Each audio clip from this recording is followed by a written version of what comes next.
Welcome back, everyone. I'm Dr. Michelle Border, and I hope you've had a great week. Some people think that when we become adults, the experiences of our childhood are forgotten, or we erase the bad stuff and just magically become the person we are supposed to be. But that is definitely not how it works. In today's episode, I will discuss how children who experience childhood trauma coped during those experiences, and what they do in adulthood to continue coping. I will explain how the borders created on our minds during childhood carry over into adulthood, and what we may do to cope with the pain of those borders. So let's get started breaking those borders together right now.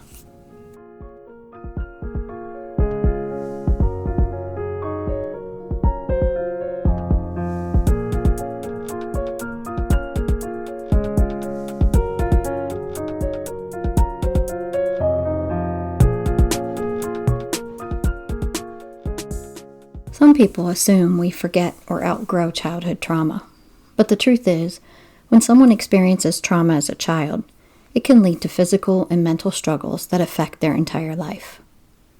To cope with the struggles that follow us into adulthood, people will exhibit different behaviors to learn to cope with that pain. These behaviors are connected to the different types of coping mechanisms that I talked about in episode 9. There are multiple behaviors childhood trauma survivors may use to cope with the pain caused by that trauma. They may use these behaviors while still children and could carry them into adulthood. One of those behaviors is avoidance. Behavioral avoidance is staying away from places, people, or situations that may trigger traumatic memories. Triggers are emotional reactions to situations that remind us of traumatic experiences. It's like we are emotionally put back into the stressful and dangerous experiences of our childhood because of the memories triggered in that situation. Emotional avoidance is ignoring feelings, memories, and shutting down feelings that cause pain. People will turn off their emotions completely so they don't feel the pain caused by their trauma. Consequences of avoiding their emotions is that they are not positively coped with so that they never go away. The emotions will actually intensify and cause more anxiety, depression, and lack of self-esteem. When you avoid people, places, or situations, you may be missing out on positive, happy experiences.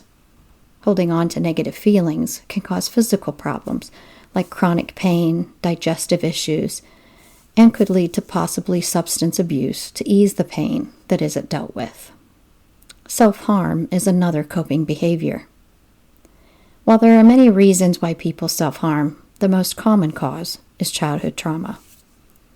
I've heard a lot of people say, why would someone want to hurt themselves on purpose, or why inflict pain on themselves?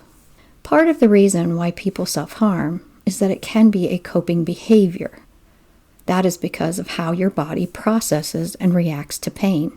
When your body encounters something that can damage it, nerve endings in the affected areas send emergency signals to your brain.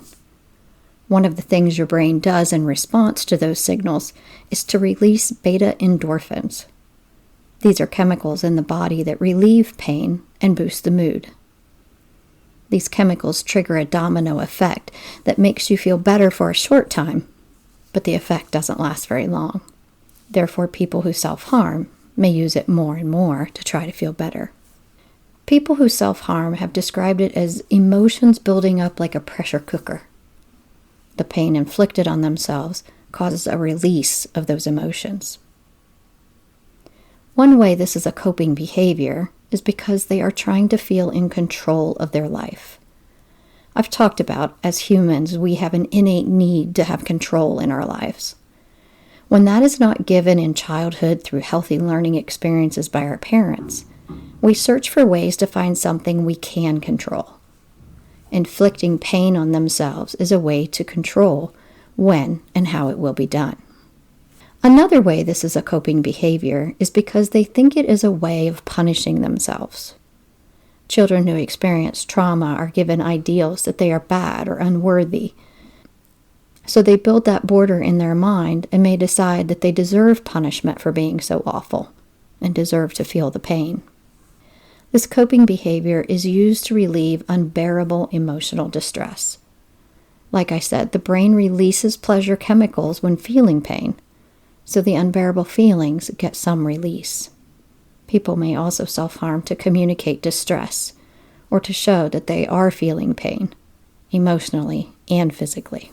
People who self-harm do not necessarily want to commit suicide, but self-harm may lead to suicidal thoughts and attempts. Another coping behavior is dissociation. This is a way that the mind naturally copes with too much stress. The mind disconnects to survive unmanageable stress. It can be triggered by severe emotional stress, anxiety, or mental health conditions, but typically is a result of childhood trauma. Some types of dissociation are depersonalization. This is a feeling like you're detached from yourself, like you're watching a movie of yourself. Derealization is a feeling of being detached from your surroundings, like the world isn't real, it's foggy, dreamlike, or distorted. Dissociation can also affect memory loss, forgetting periods of time, important personal information, or specific events. Now, this goes beyond just typical forgetfulness. Dissociation can also cause emotional numbness, an inability to feel any emotions. And another type of dissociation is identity confusion, where a person is unsure of who they are, or they may have multiple identities. Continued dissociation can lead to severe anxiety, depression, identity confusion, impaired functioning, and a disruption of daily life. When I was little, I remember having periods of depersonalization dissociation. I had no idea what was happening to me and got really scared. It wasn't until I was in my 30s that I learned about dissociation and what caused it. Another negative coping behavior is addictions. Remember how I have said multiple times that as humans we want to feel happy, and that I believe that is a human's main focus. From something as simple as, I feel hungry, so I'm going to eat. Therefore, I won't feel the negative feeling of hunger anymore once I give myself food, and then I will be happy. To the more complex, I feel so much pain from trauma, I will do whatever it takes to relieve some of it, and as quickly as possible so I can feel that happiness. This is where I believe addictions come into play for some of us. I'll be honest with you, I'm guilty of this too. I used to have a shopping addiction. I didn't know it at the time because I had not realized all the issues I was experiencing because of my trauma. But I loved to go shopping and find deals. I would head straight for the clearance racks and find things that were a good deal. I got a rush from seeing that clearance tag that showed the current price and the original price. The larger that difference was, the bigger my rush. There is a store I go to that will tell you how much you saved at that visit. If that amount was higher than the amount I actually spent, hot damn, I would be on a high for at least 24 hours. While I was not a hoarder and not excessively buying things simply because they were on clearance, I did spend money on things I didn't really need. While I do not have an addiction to alcohol or drugs, I certainly do understand how they can become an addiction. The people close to me know very well that I like, perhaps love, wine. A glass, or sometimes two, does well to calm my anxiety. I do not drink to the point of blackout drunk or drink every day, but I'm not going to lie. There are days when I want to drink to ease the anxiety, to just take the edge off. I have feared this would become an addiction, so I have learned how to control the urge to drink by finding other, healthier choices for easing my anxiety. When I was giving birth to my first son, I was given a painkiller. Wow, that was some good stuff.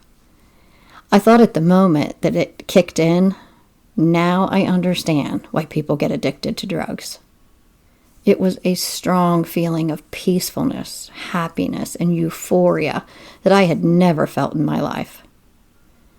For someone that has felt a lifetime of pain, sadness, and hopelessness, The feelings caused by those drugs and alcohol can be an uncontrollable desire to feel that peacefulness again. Addictions can come into two forms: substances or behaviors. I just expressed how wine and the painkillers affected me and my desire to feel those effects. These are substance addictions that bring happiness, relief from pain, from trauma, and are a quick fix. Drugs could be obtained with a prescription or gotten on the street. I just talked about experience a drug when I was in the hospital. It's not uncommon for someone to experience prescription drugs during a medical condition, then like the feelings those drugs cause and become addicted to it. This can be whether the person experienced childhood trauma or not, but those who have experienced trauma may become addicted because the drugs offer release from the pain caused by the trauma. A lot of people have had access to street drugs during school years, when hanging out with friends who also use, or unfortunately, from seeing their parents use drugs. Often it is a first-time experience with a drug that causes a person to get hooked. The euphoria-type feelings, relief from emotional pain, and pleasure provided by the drugs can be too hard to pass up. Like many substances, drugs provide relief for a short time. And over time, more drugs are needed to reach the same level of pleasure. Drug addiction can lead to problems in relationships, financial problems, encounters with the law, and it can negatively impact work performance or personality behaviors, and can actually increase problems with anxiety, depression, and other mental conditions. Most of us know what being tipsy or drunk feels like, or we've seen someone who was. Alcohol can cause feelings of happiness, break down inhibitions, and make us feel peaceful or numb. When a person has had long-term pain due to childhood abuse, they want a way to lessen that pain. Alcohol will not only lessen it, but can numb it completely. Alcohol is legal and readily available at many stores and can be inexpensive. The body develops a tolerance to the effects of alcohol, which causes a need for more alcohol to obtain the same level of euphoria-type feelings.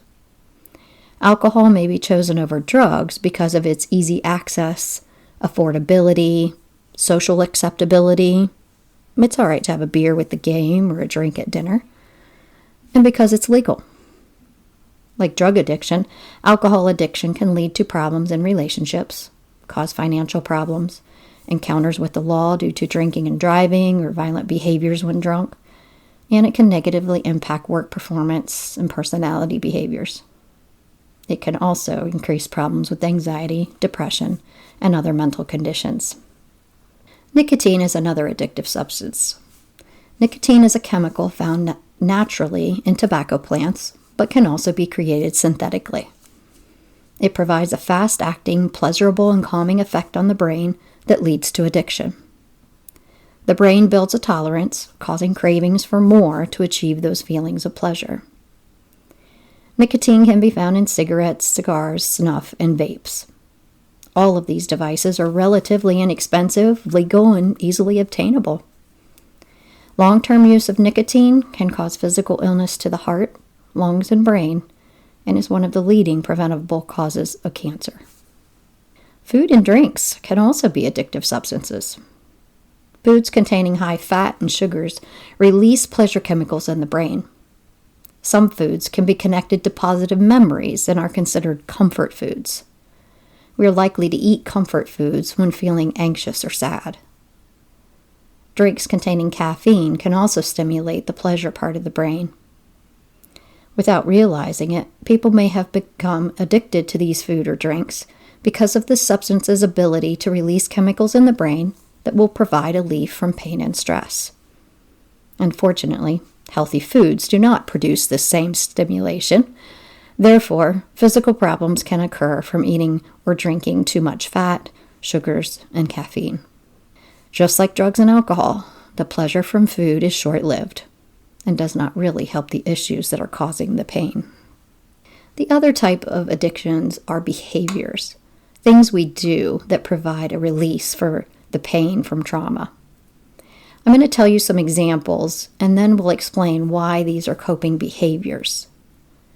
Some addictive behaviors are sexual activity, use of pornography, gambling, technology to include social media, watching reels, gaming, or watching television and movies, exercising, shopping, your career or your job, and risky behaviors.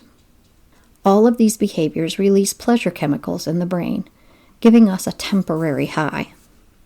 This high is not unlike the buzz caused by substances. And just like substances, that high doesn't last long and doesn't really fix the issues and may end up causing other problems with relationships, work, finances, and an increase in anxiety and depression. People may know that these behaviors are not acceptable and are causing other problems in their life, but the high, that release from the pain, is too tempting to ignore. Negative coping behaviors are easily accessible, often inexpensive, and provide a quick high of pleasure chemicals in the brain. When we have emotional issues from trauma, we often don't know that we have the issues or what to do to help them. Many of us do not have any knowledge of topics in the field of psychology so that we understand how our brains work, how to manage negative emotions, or what to do to cope with the pain that's caused by trauma. Without knowing how to make things better, we search for things that are readily available and easy to obtain. This is an understandable situation, but does not fix the real problems, and can actually increase those problems or cause new ones. Another behavior that is common in childhood trauma survivors are suicidal thoughts or attempts. When the pain has gone on for so long, and there seems no way to stop it, it is understandable that someone may consider ending their life to stop that pain. If someone has been told throughout their childhood that they are bad, burdensome, or not wanted, it is not uncommon for them to think that they, and even their abusers, would be better off if they were dead. It is a dark, lonely place to be when you have suicidal thoughts. I had them many times throughout my childhood. I often wished I would go to sleep and never wake up, or hoped some freak accident would take me out. I once made a suicide attempt, but fortunately was unable to carry it through. If you have ever had these thoughts or made attempts, just know it's understandable that you would feel this way. Please also know that if you work on the hurt caused by your trauma, you will not feel so sad and hopeless or alone. If you or someone you know is having suicidal thoughts, you can call the suicide hotline at 988 for help on how to feel safe and resources to help ease the pain that is causing those suicidal thoughts. Long-term pain and emotional stress from childhood trauma can cause us to do many things to ease that pain. Some of those behaviors can actually cause us more pain and problems through our adult lives.